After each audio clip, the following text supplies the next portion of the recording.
So, you know how it is, right? You're trying really hard to build a good habit, maybe finally, like, get exercising regularly, or you want to start that book you keep talking about. Or maybe you're trying to kick a bad one, like, doom scrolling on your phone way too late at night. Yeah, definitely been there. And it just feels like you're, I don't know, stuck. Like you're putting in all this effort, all this willpower, but nothing's really changing. Right.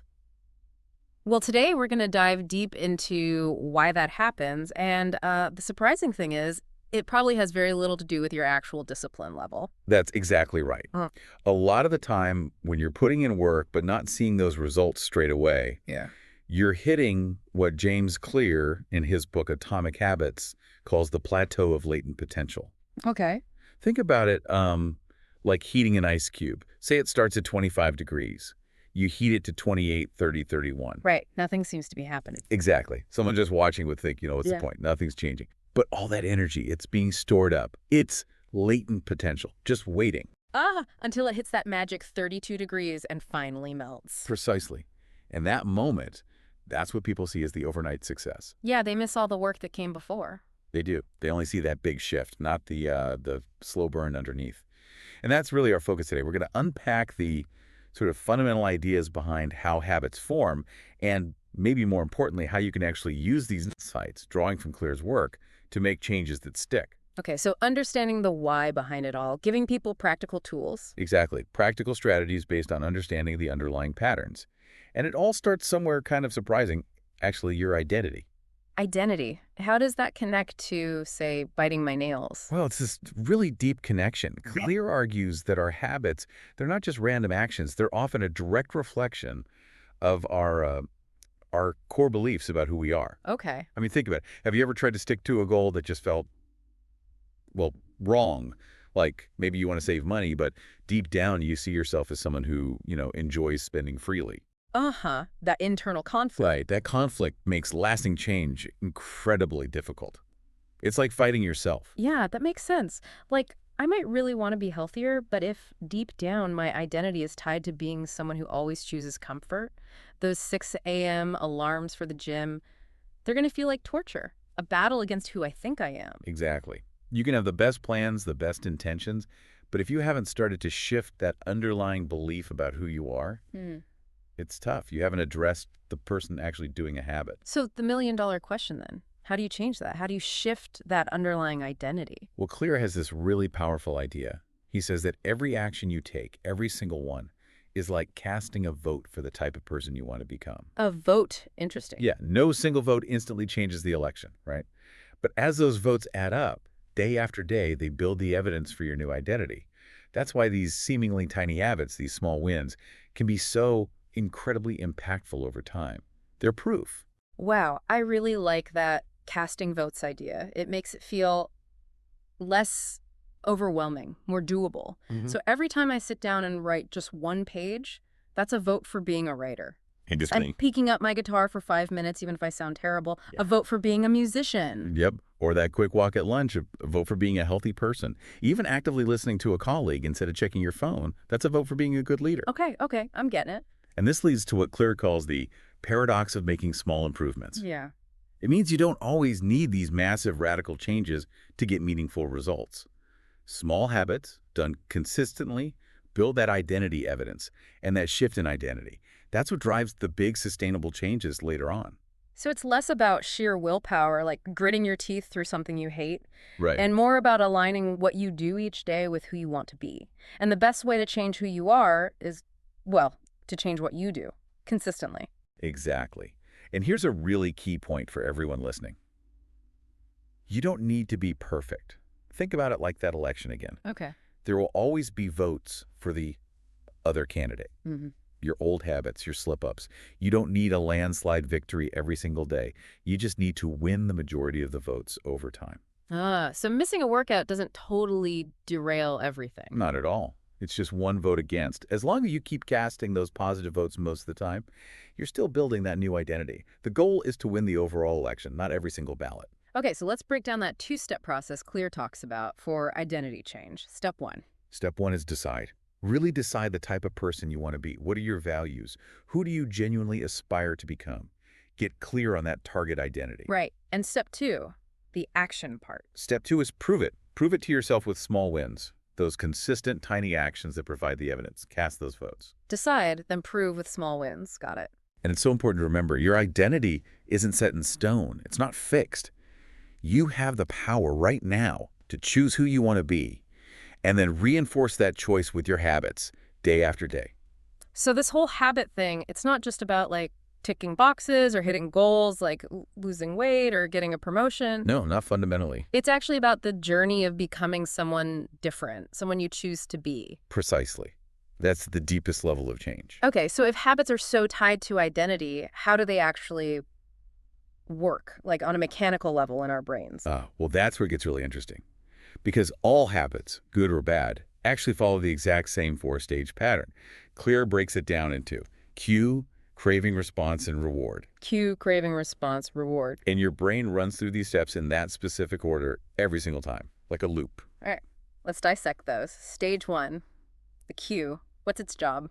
The cue is basically the trigger. It's a bit of information that predicts a reward is coming and signals your brain to, kick things off. Think back to our ancestors. Cues were often about survival. Smell of food, sight of water. Primal stuff. Right. Now, we still have those, but we're mostly responding to cues that predict secondary rewards, like that ping from your phone predicting social connection, or the clock hitting 5 p.m. predicting the end of work, or just seeing the couch predicting relaxation. So the cue flags a potential reward. Makes sense. What's next? The craving. Exactly. The craving is the motivation. It's the force behind the habit. Yeah. And it's not usually a craving for the habit itself. Like, you don't crave the act of checking email. Right. You crave the change in state it delivers, the relief from uncertainty, the potential good news, the distraction. That's the craving. Okay, so cue triggers it. Craving provides the push, then the response. Is that just doing the habit? Yeah. The response is the actual habit you perform. Could be a physical action like lacing up your running shoes, or even just a thought like worrying about something. Yeah. And a big factor here is how easy that response is. Friction matters. Friction. Okay, we'll come back to that. And finally, the reward. That closes the loop. It does. The reward is what teaches your brain, hey, that action, that was good, remember it. Our brains are basically reward detectors. They're constantly scanning. Did that action satisfy the craving? Did it feel good?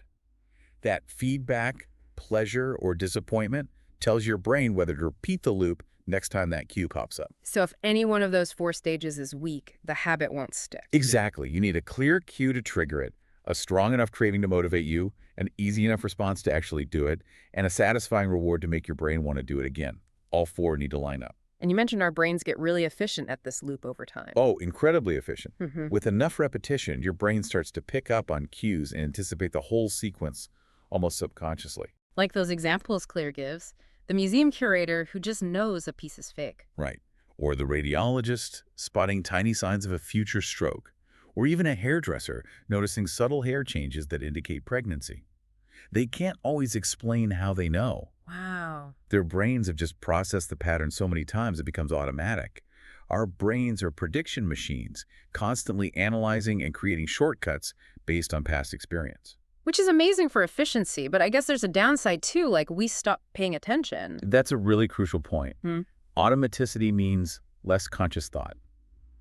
We go on autopilot. Right. And we start assuming the next time will be just like the last time. Clear calls this risk failures in performance. We get so used to the routine, we don't notice when things change or when our usual way isn't the best way anymore. So how do we wake ourselves up from that autopilot? How do we notice our habits again so we can actually change them? Well, he suggests a couple of really practical techniques. One is surprisingly simple, pointing and calling. Literally saying out loud what you're about to do, like, I am turning off the stove now. Huh. Just saying it. Yeah, it elevates the action from non-conscious to conscious. Another great tool is the habit scorecard. Just making a list of your daily habits, good and bad. Just seeing them written down increases awareness. Because you can't change what you're not aware of, right? Makes sense. Awareness is the first step. Okay, so we understand identity, we get the 4 stages. Now, how do we actually use this? How do we build the good habits and break the bad ones? This is where the 4 laws come in. Exactly. Clear lays out 4 laws of behavior change, and they map directly onto those 4 stages we just talked about. Okay. To build a good habit, you want to 1, make it obvious, cue. 2, make it attractive, craving. 3, make it easy, response. And 4, Make it satisfying. Reward. Obvious, attractive, easy, satisfying. Got it. And for bad habits. You just invert them. Make it invisible, unattractive, difficult, and unsatisfying. All right, let's tackle law one, make it obvious. How do we make those good habit cues jump out at us? Well, one of the most powerful ways is through planning. Clear talks about this fascinating British study on exercise. They had different groups. One group just tracked their exercise, another got motivational talks. But the third group, they were asked to make a specific plan. I will do this exercise at this time in this location. Okay, like I will jog for 20 minutes at 7 a.m. around the park. Exactly that level of detail. And guess what?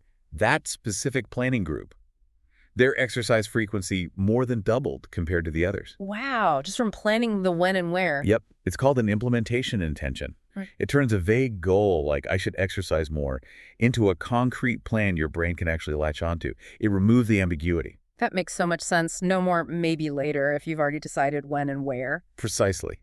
Another really neat technique for making cues obvious is habit stacking. Habit stacking. Yeah, you link a new habit you want to build directly onto an existing habit you already do automatically. The formula is simple. After my current habit, I will my new habit.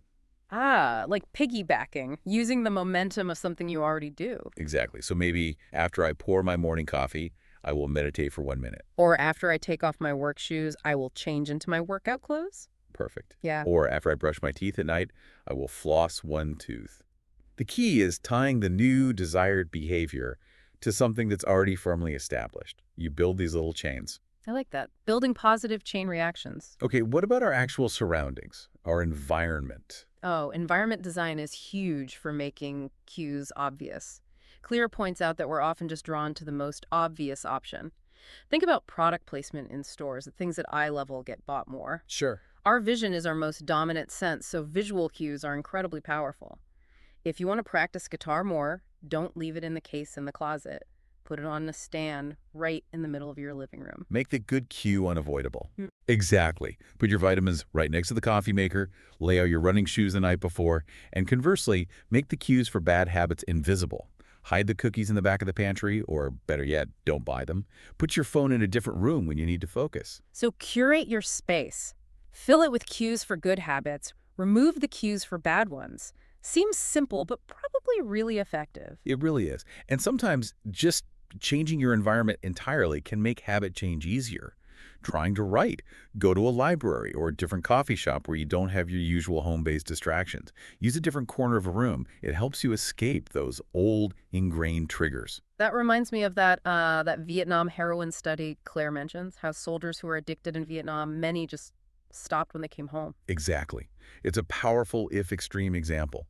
The environment changed so radically, all the cues associated with drug use were gone.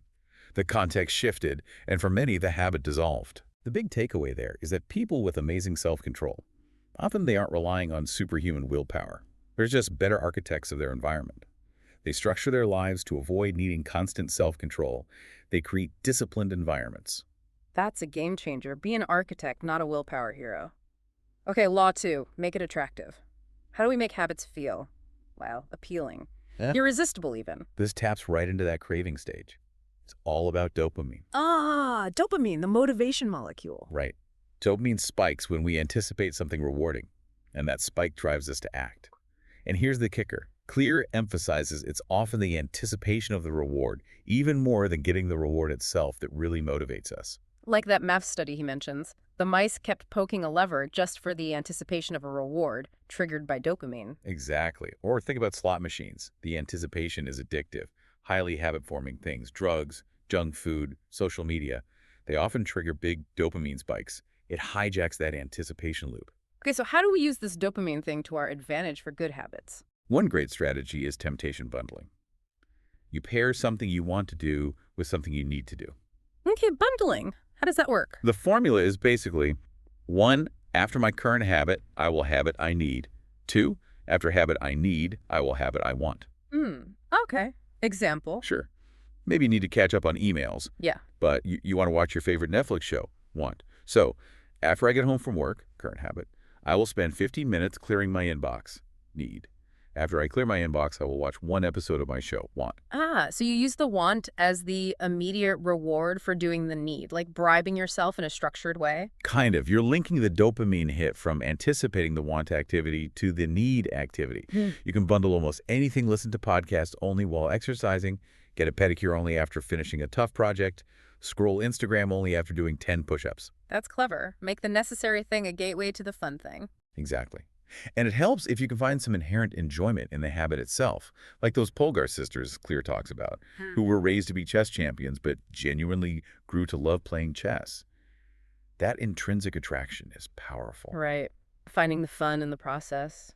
What about other people? How does our social world make habits attractive? Hugely influential. Clear talks about two main ways. Mm-hmm. We imitate the clothes, and we imitate the many. Imitate the close, like our friends and family. Yep.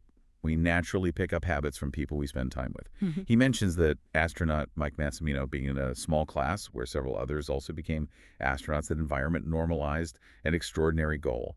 There's even data suggesting your friends' habits and even things like their IQ can subtly influence yours. So choose your friends wisely, I guess. Surround yourself with people who have the habits you want. It definitely helps Mm-hmm. because their behavior seems normal, achievable, attractive. And then there's imitating the many. We want to fit in. Peer pressure, basically. Well, yeah, but deeper than that, think of Solomon Ash's conformity experiments. People would agree with the group's obviously wrong answer just to avoid standing out. Right, the line links test. Exactly. The desire for belonging, for approval, for respect within our tribe is incredibly strong. So if a behavior is the norm in our group, it becomes attractive to us. We often prefer to be wrong with the crowd than right alone. So joining a running club makes running more attractive. Joining a writer's group makes writing more attractive. Absolutely. You immerse yourself in a culture where the desired behavior is the praised and normal thing to do. That social reinforcement is a powerful driver. Okay, makes sense. Law 3. Make it easy. This sounds like my kind of law. Huh. Yeah, this one's crucial. Clear really hammers home that when you're starting out, focus on repetition, not perfection. Just get your reps in. Reps over perfection. Exactly. Habit formation is about making the behavior automatic. Every time you do it, you strengthen the neural pathways for it. It's like Hebb's law. Neurons that fire together wire together. The more they fire, the easier it is for them to fire next time. So doing something tiny every day is way better than a huge effort once a week. Way better. It's the frequency that matters for building the habit, not necessarily the duration each time. And think about it. New habits often feel like obstacles, right?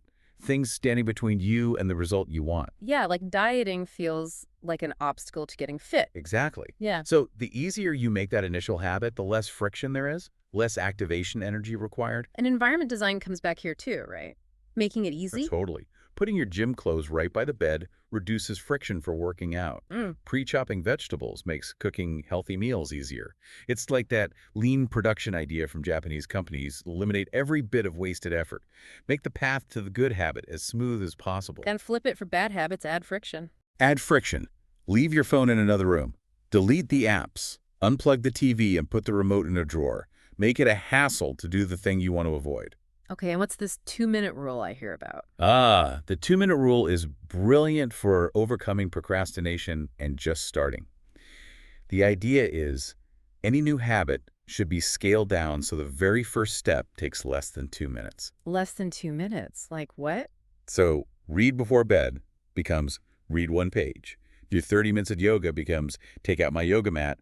Run 3 miles becomes put on my running shoes. So the goal isn't the big outcome at first. It's just starting, mastering the art of showing up. Precisely. You master the first 2 minutes. That's the gateway. Yeah. Once you've started, it's much easier to continue. But even if you only do the 2 minutes, you've still cast a vote for that identity. You've reinforced the habit of starting. That seems really achievable. Almost too easy not to do it. That's the point. Lower the barrier so low, you can't help but step over it. It's the opposite of, say, Victor Hugo having his servant lock away his clothes so he couldn't go outside and had to write. That's making the bad habit difficult. Huh.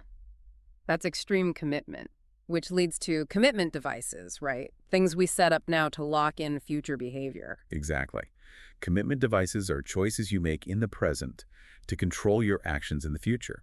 Things like buying food in individual packages to prevent overeating, putting money in an account that's hard to access, or, like you said, Victor Hugo removing the option to leave. Or prepaying for a class, so you feel obligated to go. Perfect example. Or scheduling things way in advance. You're making it harder to back out of the good habit than to just do it. You're essentially locking your future self into the right course of action. So designing your choices now to make the future good choice easier. What's the, ultimate version of making it easy? Automation. Setting things up so the good habit happens without you even thinking about it, or making the bad habit impossible. Clear uses the cash register example, automated honesty, making theft much harder. Right. We can automate lots of things: automatic bill pay, automatic savings transfers, prescription refills on auto ship, meal delivery services, using website blockers during work hours. Take the decision-making out of it where possible. Exactly. Let technology do the heavy lifting for your good habits. Although, Uh-oh, the downsides. yeah, technology can also make bad habits incredibly easy, right? Autoplay on YouTube or Netflix, endless scroll on social media, one-click purchasing. Friction is reduced to almost zero. So true. It's a double-edged sword. It is. That's why sometimes you need to consciously add friction back in. Like Clear mentioning he had his assistant reset his social media passwords weekly to make it impossible to just casually log in during work. A manual automation almost. Wow. Okay, so Law 3 is all about reducing friction for good habits, increasing it for bad ones, starting small, and using commitment and automation. Now, the final law. Make it satisfying. Why is satisfaction so key? This goes straight to the reward stage. Our brains evolved in what Clear calls immediate return environments. You hunt, you eat, you see danger, you run. Actions had quick consequences. Okay. But now we live in mostly delayed return environments. You work out today, but you don't get fit today. Right. You save money now, but retirement is decades away. Right. The payoff is way down the line. The cost is now. The benefit is later. Exactly. And the opposite is true for bad habits. The pleasure is now, eating the donut, skipping the gym. The cost is later, weight gain, poor health. Our brains are wired for immediate gratification. So we need to somehow make the good habits feel good right now. Precisely. You need immediate reinforcement. Even a small feeling of success or satisfaction right after doing the good habit signals to your brain, yes, do that again. This leads to Clear's cardinal rule of behavior change. What is immediately rewarded is repeated. What is immediately punished is avoided. Okay, so how do we manufacture that immediate reward for good habits? Simple reinforcements work. Mm-hmm. Give yourself a little pat on the back, literally or figuratively. Savor the feeling of accomplishment after a workout. Put $1 in a jar towards something fun every time you resist an impulse buy. He even suggests making doing nothing enjoyable as a way to avoid a bad habit. Like if you resist checking social media, allow yourself 5 minutes to just sit and enjoy a cup of tea. Associate the inaction with pleasure. Making doing nothing enjoyable. Interesting. What about tracking? You mentioned that earlier. How does tracking make something satisfying? Habit tracking is super powerful here. Seeing your progress visually is inherently satisfying. Like putting an X on a calendar. Exactly. Or moving paper clips from one jar to another, like one guy Clear Mentions did for making sales calls. Or using a tracking app. Seeing that streak build, marking off another successful day, it provides immediate visual proof of your progress. So it's a visual cue. It's motivating because you don't want to break the chain. Right. And it feels good just to record the success. Plus, it reinforces that identity we talked about. Every X on the calendar is another vote for being the kind of person who does that habit. Makes sense. But Clear also warned about a dark side to tracking. Yeah, Goodhart's law. When a measure becomes a target, it ceases to be a good measure. Meaning? Meaning you can get so obsessed with the metric, the number on the scale, the unbroken streak, that you lose sight of the actual purpose of the habit. You start optimizing for the metric, not the underlying goal. So tracking should guide you, not consume you. Gotcha. Keep perspective. Any other ways to make habits satisfying? Definitely. The never miss twice rule is great. Okay, you slipped up today, it happens. But the rule is, get back on track immediately. Don't let one missed day turn into 2, then 3. Breaking the streak once is an accident. Breaking it twice is the start of a new negative habit. Recover quickly. Makes sense. And accountability. Having an accountability partner, someone you report your progress to, adds an immediate social consequence. You don't want to tell your friend you skipped your workout again. Or even better, a habit contract. Yes, a formal agreement, maybe even with financial or social penalties for failing. Clear tells that story of Brian Harris, who made a contract with his wife and coach to lose weight, with escalating consequences, first financial, then having to dress ridiculously, up to having to wear his rival football team's hat if he failed. Huh. That's some serious immediate punishment for failure. That would definitely make sticking to the plan more satisfying. Okay, so those are the four laws. But Clear also talks about finding your edge, right? How our natural talents fit in. Yeah, this is about acknowledging that, well, genetics and personality do play a role. Some things just come easier to certain people. Almost every trait has some genetic influence. So play to your strengths. Kind of. It's about the explore-exploit trade-off. When you're starting out, explore different things. Try various sports, creative outlets, work styles. See what clicks, what feels relatively easier or more engaging for you. Okay, explore. Then, once you find something that aligns better with your natural inclinations, exploit that. Double down on the areas where you have a bit of an advantage or inherent interest. Find the game where the odds are tilted slightly in your favor. But what if you can't find that perfect game? What if you feel average at everything you try? That's where the idea of combining skills comes in, like Scott Adams, the Dilbert creator. Right, you mentioned him. Not the best artist, not the funniest comedian. But he combined decent drawing, decent humor, and deep business knowledge into something unique. He didn't try to win the game everyone else was playing. He created a new game where his specific combination of skills was valuable. Sometimes winning is about being different, not just better. Find your unique intersection. I like that. Create your own category. And okay, what about motivation? It always fades, right? How do we stick with it when we're just bored? The boredom factor. Clear busts the myth that successful people are always motivated. They're not. Oh, really? No. Mastery requires practice, and practice inevitably becomes routine, sometimes boring. The difference is they show up anyway. Professionals stick to the schedule. Amateurs let life get in the way. You have to embrace the boredom sometimes. Just push through. Well, yes, but you can also make it more engaging. He talks about variable rewards. Yeah. Think slot machines. Yeah. Again, keeping things slightly unpredictable can maintain interest. And the Goldilocks rule, work on tasks that are right at the edge of your current abilities. Not too hard, not too easy, just challenging enough to stay engaged. Keep it challenging but achievable. The sweet spot. Exactly. But ultimately, consistency, even through boredom, is key. And that requires systems, not just motivation. Which leads to reflection, right? Taking stock. Yes.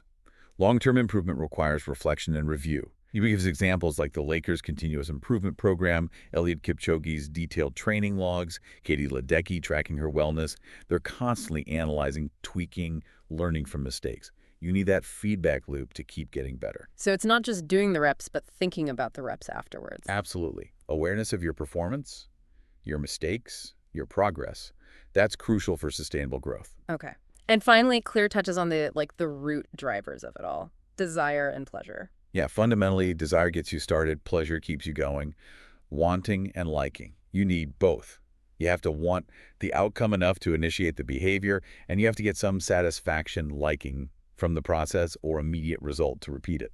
Motivation gets you to act. Success gets you to repeat. That sums it up perfectly. And happiness, he suggests, is often found in that state of wanting something, working towards it, achieving it, and then forming a new desire. It's the process. Wow. Okay, so wrapping this all up, it really feels like habits aren't just these surface-level actions. They're fundamentally about who we are becoming and understanding that whole loop, the cue, the craving, the response, the reward, and then using these four laws, make it obvious, attractive, easy, and satisfying. That gives us a real roadmap. It really does. Atomic Habits provide such a clear, actionable framework. It's not about massive overnight transformation. It's about those small, seemingly insignificant daily actions, the atomic habits that compound over time to build the identity in the life you want. So for everyone listening, maybe just take a second right now. Think about one small vote you can cast today. Just one tiny action for the person you want to become. What could that be? And as you think about that, which of those four laws feels like the biggest lever for you right now? Making it obvious, attractive, easy, satisfying. Where could you start? Because even the smallest shift done consistently can change everything in the long run.